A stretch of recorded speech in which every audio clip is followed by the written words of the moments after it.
आप में से कितने लोगों ने अमीश त्रिपाठी का नाम सुना है?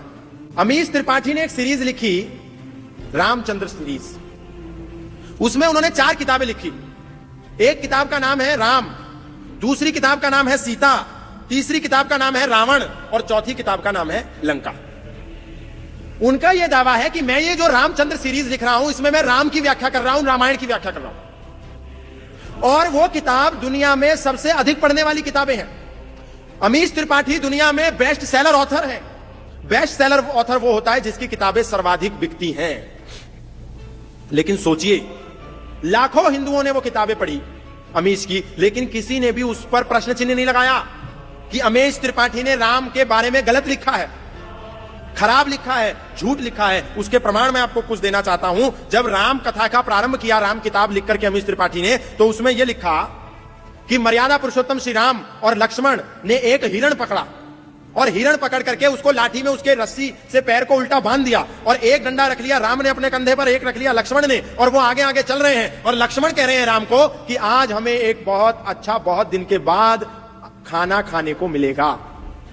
सोचिए, राम जी की किताब के नाम पर कितना बड़ा झूठ राम और लक्ष्मण के बारे में लिख दिया कि वो हिरण का मांस पका करके खाते हैं, उसमें आनंद की अनुभूति करते हैं। अमीश त्रिपाठी ने ऐसा लिखा और एक भी हिंदू ने उस पर प्रश्न चिन्ह नहीं लगाया। एक व्यक्ति खड़े होकर के मोहम्मद साहब के बारे में सत्य बात कहता है, उसका एक ही हश्र और एक ही परिणाम होता है, गुस्ताखे नबी की एक सजा, सरतन से जुदा तंसर से जुदा। यहां अमीश त्रिपाठी, एक त्रिपाठी व्यक्ति, राम के बारे में इतनी गलत और झूठी बात लिख रहा है और लाखों हिंदू उसको पढ़ रहे हैं। उसका करोड़ों रुपए का मुनाफा हो गया और किसी ने उस पर प्रश्न नहीं लगाया। और एक बात नहीं ऐसी, दूसरी बात एक और उसमें आती है। माता सीता एक जंगली सुअर का शिकार करती है तलवार के माध्यम से और कह रही है कि आज हम इसका मांस पका करके खाएंगे और बड़ा आनंद आएगा।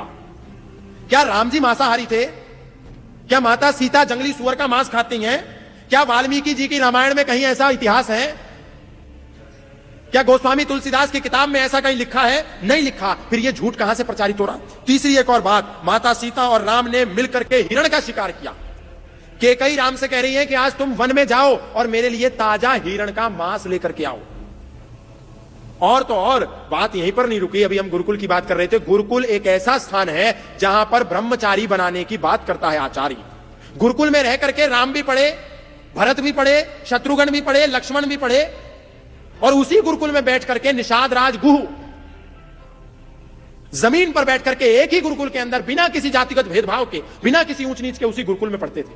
अमीश त्रिपाठी ने अपनी किताब में लिखा कि राम जी इस बात से चिंतित है कि भरत ने अपनी 5वीं नई गर्लफ्रेंड बनाई है। सोचिए, गुरुकुल में भरत गर्लफ्रेंड बना रहे थे। एक नहीं, 2 नहीं, 3 नहीं, 4 नहीं, 5-5 गर्लफ्रेंड राम के बड़े पूज्य भाई भरत ने गर्लफ्रेंड बदलते चले गए। यह बात एक झूठी रामायण में एक हिंदू लेखक अमीश त्रिपाठी ने लिख दिया और हमको कोई उस पर चिंतन ही नहीं, हम उस पर कोई प्रतिकार नहीं कर रहे। क्या इस पर कोई अब्दुल आकर के प्रश्न उठाएगा?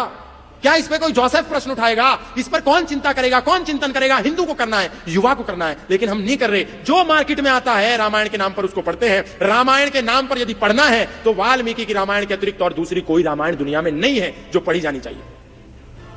इसलिए क्या पढ़ना है, क्या नहीं पढ़ना है, यह भी नौजवानों के लिए बहुत अनिवार्य है। अगर हम यह पढ़ेंगे कि राम मांसाहारी थे, सीता माता मांसाहारी थी, भरत की 5 गर्लफ्रेंड थी, लक्ष्मण मांस खाता था, ये लोग शिकार करते थे, तो फिर समाज में क्या संदेश जाएगा? सनातन में तो एक ही संदेश है